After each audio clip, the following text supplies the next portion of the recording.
Davis. Thank you, Mr. Deputy Speaker. First thing to say is I will not focus solely upon education today. As you know, I always focus on my favourite line in the Queen's speech, the last one, which is other measures will be put before you. It always gives you the option of talking about whatever you like.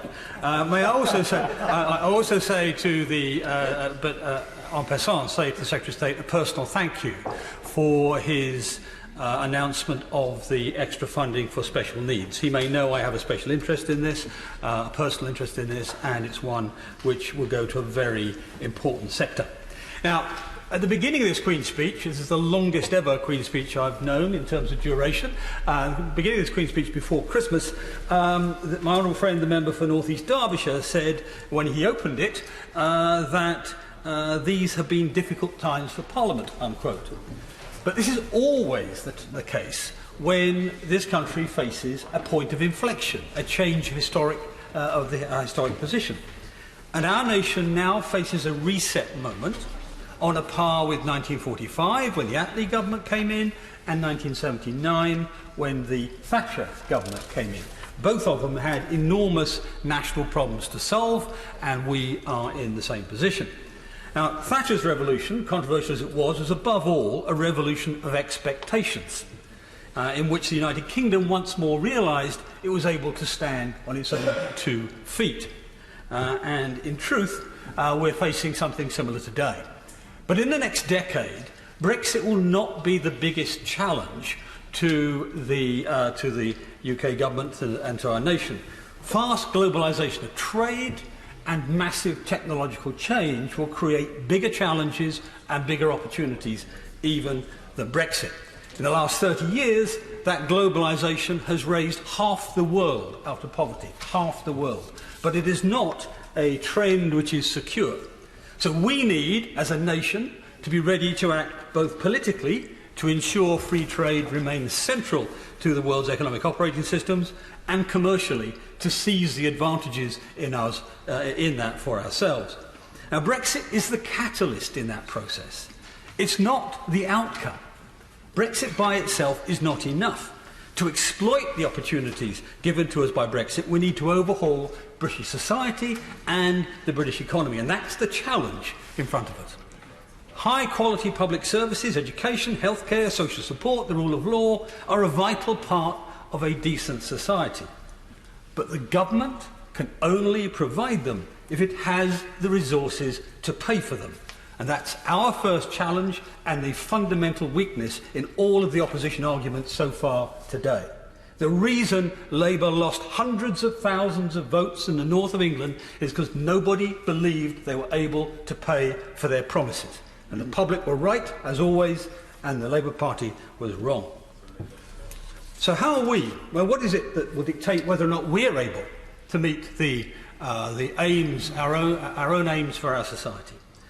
Well, the key issue that determines the affluence of citizens, the delivery of public services, even the level of opportunity in society, is one boring technical term: productivity.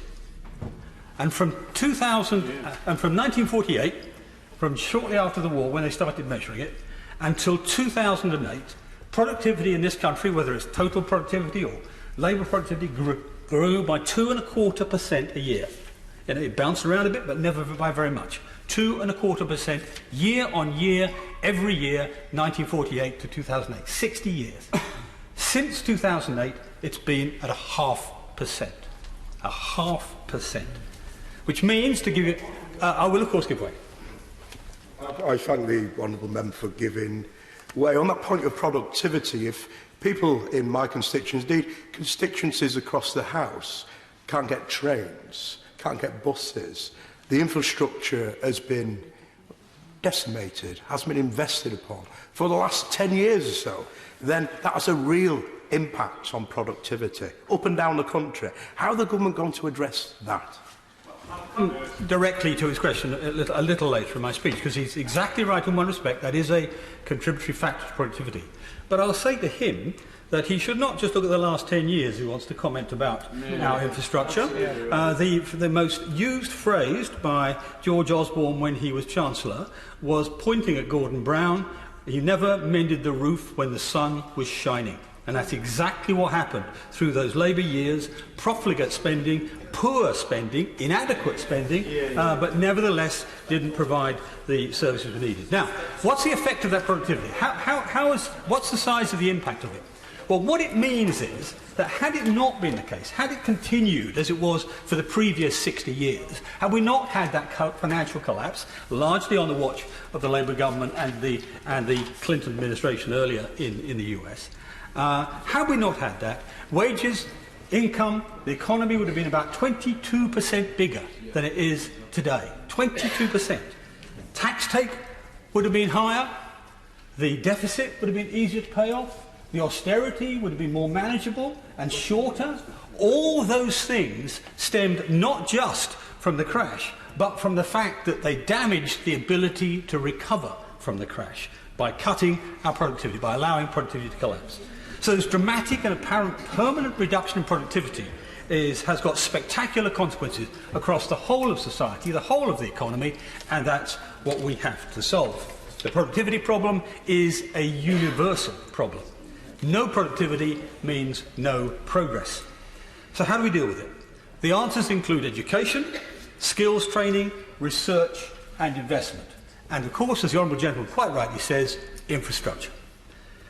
But if we're going to reset our economy and our society, we must be unflinching in our analysis, unflinching indeed the critique of our own past as well as the other parties. Oh, well, of course. Denigrated the efforts and policies and achievements of the last Labour government on productivity. Could you explain, therefore, why, during the period of that Labour government, productivity went up by over 2% in this country on a consistent basis? Since 2010, productivity has hardly risen at all. Yes. It's been going on that level for 60 years. It's not very difficult to keep things the same as they were before. The really hard thing to do is to smash it from 2.3% down to 0.5%, which is what his government did. Now, if I may, if we're going to reset the economy, let's look at what we got wrong as well as what they got wrong. Take research. The last 30 years, under governments of all persuasions, have seen the UK decline from one of the most research-intensive economies to one of the least. In the last decade, China's overtaken us. South Korea now spends 3 times as much as we do. Now, the Queen's speech committed to establishing the UK as a world leader in science with greater investment. So far, so good. In my view, we need to do even more than that in quantitative terms. We need to double in the short term the amount of research spent, not just by the government, but by private sector as well. And in the longer run, we need to treble that joint expenditure. And I stress joint expenditure, not just government expenditure. But we should also address those things which we've not been so good at. It's easy to put money into genetics, into artificial intelligence, into self-driving cars, into IT, the things we are historically world leaders at. But we should also try to make sure that that money goes to where it will make a big difference in improving the things we've not been so good at. And historically, what we've not been so good at is what they call translational research. That is taking a good idea from the laboratory and making a great product which leads to a great company, which leads to more and more jobs, more wealth creation, more tax and the rest of it. And we would do well to build on some great institutions we currently have. We have the Advanced Manufacturing Research Centre in Sheffield, an aviation-based operation, essentially, which is doing fantastic job. I mean, world-class, world-beating in its effect. We should do similar things with Warwick Manufacturing, the same sort of thing. So there's got a great deal of work to do to encourage those and build on them. Maybe even looking to build an MIT of the North, because that's the sort of thing we should be looking at if we're going to fix our economy. Now, there's one area in what was said on opposition benches where I have some sympathy, and it is the question of the university underpinning of this research and the response to the Auger report. I know Philip Auger very well. I spoke to him before his report about it. I think it was, if anything, it pulled its punches. The truth is, the university loans, tuition fees and loan scheme, invented under a Blair government, put in place under a Blair government, carried on by us, has failed. It has done a bad job. It has delivered poor quality education, high levels of expectations and low levels of outcome. It's landed young people, now middle-aged people, some of them, with liabilities for almost their entire lives. It's put a cap on their aspirations, and it's not delivered what it was intended to deliver, which was people paying for their component, not the public advantage component, but their own component of contribution to their lives. It didn't work that way. It hasn't worked that way at all. It's encouraged all sorts of perverse consequences in our universities and perverse behaviours, and so we have to deal with it. And I would argue to the Secretary of State, I know it's wider, if you forgive me for a second, I know it's wider than just him, this is a much bigger thing than Education Department alone, that he would be, he and his colleagues should be radical and brave about this. I give way to the Honourable Gentleman for Huddersfield. Right, Honourable Gentleman, for giving way. But wouldn't you not agree with me that sometimes when we do things cross-party, we sometimes get it right? And when we had that agreement on higher education funding, you know, the Deering report, where we said that there should be a balance for who pays, the student that benefits, the employer that benefits, and the state, the country as a whole that benefits. What went wrong, surely, was not that there was a student contribution, that it was raised too far and too fast. Wasn't only what went wrong, and I do recommend you read the Auger report carefully, because that's not the only thing that went wrong. A lot of things went wrong with it, including some of the freedoms and lack of restrictions on what the universities themselves could do. But if he wants to approach the Secretary of State, or his front bench to approach the Secretary of State and offer a joint approach to it, I'm sure the Secretary of State will be very polite and give them a cup of tea and talk it over with them. Now, yes, but this must be the last time, because I'll be... Very briefly, does he share my concerns that I raised about the removal of the time limit for paying back that is suggested in the Auger review that could potentially saddle people with university debt for life? My point here is this. We are not about tinkering with one or two rules. We should be about rethinking the whole system. And so, forgive me if I don't go down the route she's laid for me. We should think about rethinking the whole system. The Secretary of State was very eloquent about the achievements in the schooling level of education. And, you know, he was right. And I want, by the way, while I'm on my feet, to pay tribute to one of his erstwhile ministers, my right honourable friend, the member for Bognor Regis, who did a fabulous job of developing the phonics-based education. Oh, he's there. He's sitting on the front bench. Who did a fabulous job on phonics, and I think one of the great successes of all of the education departments of the last 30 years. So a fantastic level. And of course, we've done better than they would. I would take that as a given that we've done better than the Labour Party have done. And of course, we've kept up mostly with our competitors internationally. But, you know, to coin a phrase that came up more times than any other in my school reports, my reaction is, can do better. Yeah? Can do better. It was the theme, the motto of my school reports when I was at school. And I think we can do better here. And I say this in the most friendly possible way, that I think what we are not doing, which some of our competitors, the Chinese included, the Uruguayans, believe it or not, the Belgians, are doing, is seizing an opportunity. Because we are now at a stage when technology is such that we ought to be re-engineering the classroom.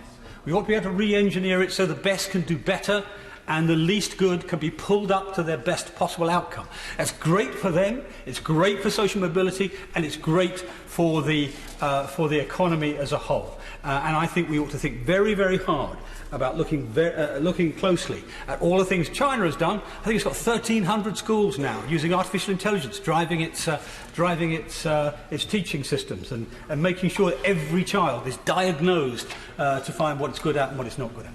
So there's much to be done there. Now, productivity, however, will have to be fixed with a universal approach, and that includes, of course, investment. Now, investment on the international scale, we do very well. I mean, people forget, with all of the furor and the negativity about Brexit, we are still the third highest recipient of foreign direct investment in the world. Still now, way above any European, and we have been for years, and we will continue to be. And one thing we mustn't do is damage that. But also, when we come to the question of domestic investment, which has been up and down in recent years, we must ask ourselves what should guide our policies. Now, one of the interesting things about the productivity conundrum is one notable aspect of it that stands out is it's not uniform. We have the highest productivity industries in Europe, by far, and the lowest. We have 9 of the 25 fastest growing companies in Europe, but we have a long tail of poor performers. And regionally it's the same, and this is the key point in this debate. Regionally it's the same. Because London, the Golden Triangle, London, the South East, London, Oxford, Cambridge, has the highest productivity in Europe, by far. The average wage in that area is 90% higher than the European average, 90% higher. And yet we also have sectors, regional aspects of our economy, and forgive me if I say to Scotland if I include Scotland as a region in this context, then which are down with the lowest performers in the European Union, down with southern Italy, down with East Germany and so on, old East Germany. So we have to do something about that. And where productivity is low, jobs are scarce, and of course wages are low. And that's a fundamental problem this Parliament needs to attack, which argues for targeted policies like free ports, but also to come directly to the point the Honourable Gentleman made, for a great deal of focus on, and forgive me for the phrase, but on unglamorous, smaller infrastructure projects designed to sort out problems that are there on the deck now, debottlenecking the whole economy, because that's much, much more likely to be effective than grand vanity projects. And you will all know what I'm talking about here. And we can do that because we've got low interest rates now, very low interest rates for the foreseeable future. And if that isn't enough, then maybe we should cancel HS2 to pay for them as well. So a strategy of modestly sized infrastructure projects, road, rail, air, broadband, will help. But again, by itself, it will not be enough. We need to make it more attractive to stay in the regions. We need to turn more of our regional towns and cities into magnet towns and cities, places that attract talent, money, enterprise. And it can be done. If you look around the world, there are dozens of examples. From Bilbao to Pittsburgh, from Denver to Tel Aviv, cities have transformed their own futures. We must ensure that our towns and cities can do the same. Finally, in the last 20 years, house building has simply not kept up with a huge increase in population. Year after year, the combination of a slow planning process, NIMBYism and speculative land hoarding has limited the availability of housing. This has simultaneously led to higher house prices, smaller homes. Our homes are now half what they were in the 1920s and smallest in Europe, a massively lower home ownership and severe rent poverty. Now, it's hard to solve this in London and the crowded South East, but it can be solved in the provinces, making them more attractive in the process. I know the government has been looking, actively pursuing a programme of thinking about garden villages and garden towns, and we should step that up. If we allowed every planning authority in the country to nominate one garden village or garden town between 1,500 to 5,000 houses, with big enough to be viable for a school and shops and so on, we wouldn't solve, but we'd seriously mitigate the housing problem we have now. And we do it in a way which makes it attractive for people to live elsewhere than the South East. Again, a major issue in terms of improving the productivity by attracting talent back out to the provinces. So the problem of productivity is a tough one to tackle, but tackle it we must. Research, investment, education, infrastructure, magnet cities and garden villages all have a contribution to make to simultaneously improve the lives of our citizens and help us solve this fundamental problem, which if we don't solve, we won't be able to afford to solve any of the others. And if we do all of that, we'll have a very good chance of making the Prime Minister's promise of a golden future a reality for all our citizens.